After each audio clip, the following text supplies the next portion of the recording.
आजकल social media पर देश के प्रसिद्ध संत जगतगुरु रामभद्राचार्य जी का एक वीडियो बहुत वायरल हो रहा है। इस वीडियो में रामभद्राचार्य जी एक 10 साल के बच्चे को डांटते हुए उसे मंच से नीचे उतरने के लिए कह रहे हैं। इस वीडियो में जो बच्चा दिखाई दे रहा है वो फेमस यूट्यूबर अभिनव अरोड़ा है, जो सोशल मीडिया पर बाल संत के नाम से भी बड़ा मशहूर हो गया। अभिनव अरोड़ा को लेकर पिछले कई दिनों से सोशल मीडिया पर बहुत बातें हो रही हैं। ये सो कॉल्ड बाल संत इस पर क्या जवाब दे रहा है ये भी आपको दिखाऊंगा। पहले जरा वायरल वीडियो नमो राघवाय। सियावर रामचंद्र भगवान की, राधावर कृष्णचंद्र भगवान की, भागवत भगवान की, वेद स्तुति की। जय जय श्री सीताराम।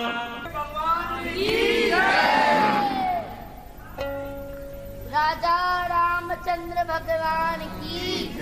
आप पर नीचे जाओ, इनको करो नीचे, पहले इनको मर्यादा है मेरी। चलो भाई।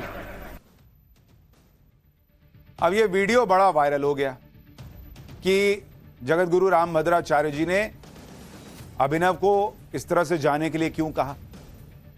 आपको इस वीडियो के पीछे की सच्चाई बताता हूं। सोशल मीडिया पर इस वीडियो को कुछ दिन पहले का बताकर वायरल किया गया, लेकिन यह वीडियो पिछले साल 2023 का है, जब रामभद्राचार्य जी महाराज वृंदावन आए थे। इस दौरान आयोजकों ने अभिनव अरोड़ा को भी बुलाया था, लेकिन इस दौरान अभिनव मंच पर एक आध्यात्मिक गीत पर खुशी से नाचता दिख रहा है।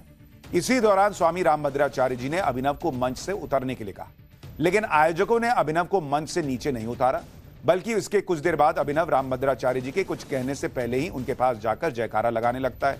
इस पर स्वामी रामभद्राचार्य जी नाराज हो जाते हैं और फिर से डांटते हुए अभिनव को मंच से नीचे उतारने की बात कहते हैं। अब इस वीडियो के वायरल होने के बाद अभिनव अरोड़ा का कहना है कि इस वीडियो को कुछ लोग उसे बदनाम करने के मकसद से वायरल कर रहे हैं। अभिनव का यह भी दावा है कि इस घटना के बाद रामभद्राचार्य जी ने उसे अपने पास बुलाकर आशीर्वाद भी दिया, लेकिन इस सच्चाई पर रामभद्राचार्य जी का कुछ और ही कहना है। पहले आप अभिनव का बयान सुनिए, उसके बाद रामभद्राचार्य जी का भी बयान सुनवाऊंगा और फिर अभिनव को लेकर कौन से वीडियो बन रहे हैं, क्या सच्चाई का दावा हो रहा है, वो सब दिखाऊंगा। पहले अभिनव को सुनिए। सच्चाई छुपाई गई, अफवाह उड़ाई गई, बात कुछ और थी, बताई कुछ और गई। वो वीडियो परसों प्रतापगढ़ का बताया जा रहा है, जो कि झूठ है। वो वीडियो आज से 1-1.5 साल पुराना 2023 वृंदावन का है। क्या आपके माता पिता ने आपको कभी नहीं डांटा? क्या आपके गुरु ने आपको कभी नहीं डांटा? अगर देश के इतने बड़े संत जगतगुरु श्री रामभद्राचार्य जी ने मुझे डांट भी दिया, तो इसको देश का सबसे बड़ा मुद्दा क्यों बनाया जा रहा है? ये तो किसी ने नहीं डाला कि जगतगुरु रामभद्राचार्य जी ने उसके बाद मुझे अपने रूम में भी बुलाया था और अपना आशीर्वाद भी दिया था। लेकिन आपने बोला कि रामभद्राचार्य जी ने मुझे डांटा। अरे आपके गुरु ने भी तो आपको 8 साल की उम्र में कभी डांटा होगा, 9 साल की उम्र में कभी डांटा होगा। क्या आपसे 8 साल की उम्र में, 9 साल की उम्र में कभी गलती नहीं हुई क्या? पिछले कुछ समय से अभिनव अरोड़ा को लेकर सोशल मीडिया पर बड़ा विवाद चल रहा है। लोगों के आरोप है कि अभिनव अरोड़ा के माता पिता उसे 10 साल की उम्र में पढ़ाई पर ध्यान देने की बजाय सोशल मीडिया पर वीडियो उससे बनवा रहे हैं। उससे स्कूल से छुट्टी दिलवाकर देश के अलग अलग शहरों में रील बनवा रहे हैं।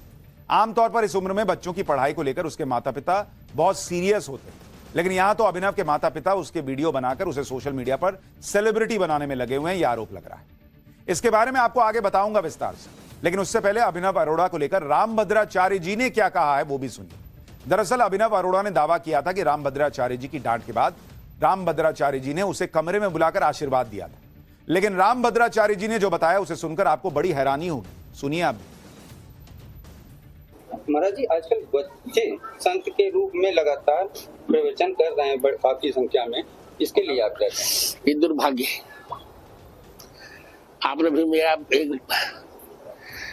मेरा एक वीडियो वायरल हुआ, आपने देखा होगा जी, उसके लिए आप क्या कहें? अरोड़ा वाला वही बात। अभिनव अरोड़ा इतना मूर्ख लड़का है वो कहता है कि कृष्ण उसके साथ पढ़ता, उसकी सीता से उसको बोलने का मायना नहीं। भगवान के उसके साथ पढ़ेंगे, मैंने तो वृंदावन में उसको बहुत डांटा था। अभिनव अरोड़ा दिल्ली का रहने वाला है और उसके पिता एक बिजनेसमैन है। अभिनव अरोड़ा के माता पिता का दावा है कि उनके बेटे का 3 साल की उम्र में अध्यात्म की तरफ गहरी रुचि हो गई उसकी। इसके अलावा 5 साल की उम्र से ही अभिनव ने शास्त्रों और वेदों को पढ़ना शुरू किया। यही वजह है कि अभिनव अरोड़ा ने देश के सबसे युवा आध्यात्मिक वक्ता के रूप में अपनी पहचान बना ली। इंस्टाग्राम पर अभिनव अरोड़ा को 9 लाख से ज्यादा लोग फॉलो करते हैं। अभिनव अरोड़ा को सोशल मीडिया पर बाल संत और बाल कथावाचक के रूप में फेमस किया गया। अभिनव अरोड़ा खुद को भगवान श्री कृष्ण का बड़ा भाई बलराम मानते हैं और श्री कृष्ण जी को छोटे भाई के रूप में पूजते हैं।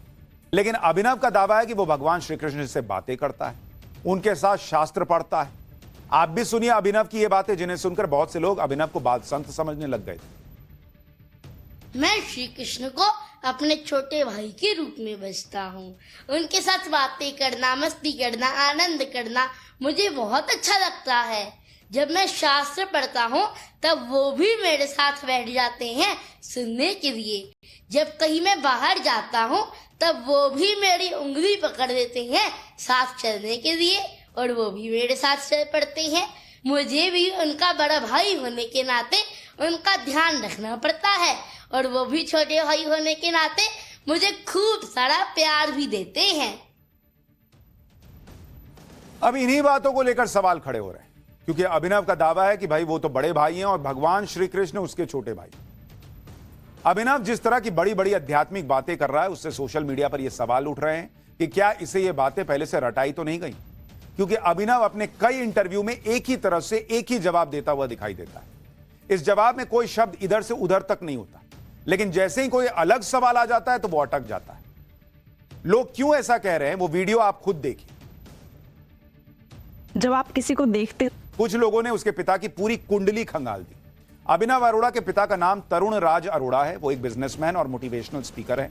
ऐसा माना जाता है कि उनके पिता से ही अभिनव अरोड़ा के आध्यात्मिक वक्ता बनने की राह चुनी थी।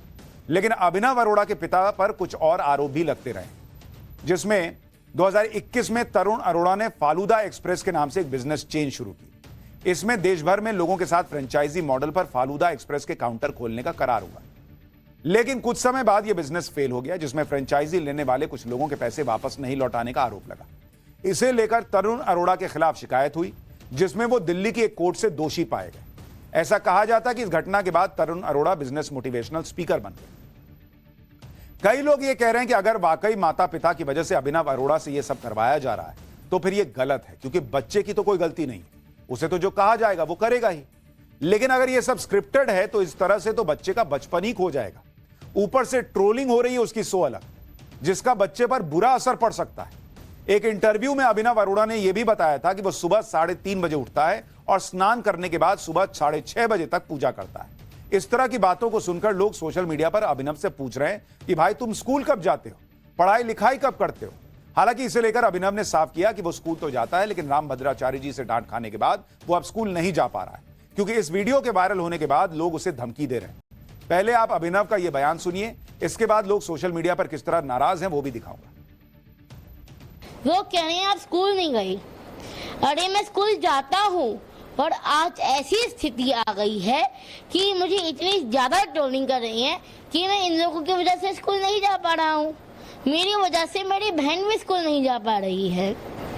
मेरे घर वालों के पास रोज 500 से 1000 कॉल्स आ रही है और उस देखिए जैसे दिवाली आ रही है, सब दिवाली की तैयारी कर रही हैं, दिवाली की शॉपिंग कर रही हैं और मेरे घर वालों के पास कॉल्स आ रही हैं कि आप घर से बाहर नहीं निकल सकते, आपको जान से मार दिया जाएगा।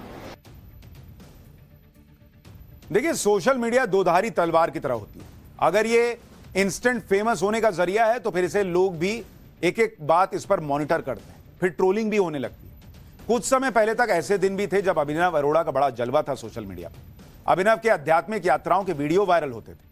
वो देश के अलग अलग शहरों में जाकर वीडियो बनाता था और उन्हें सोशल मीडिया पर वायरल करता था।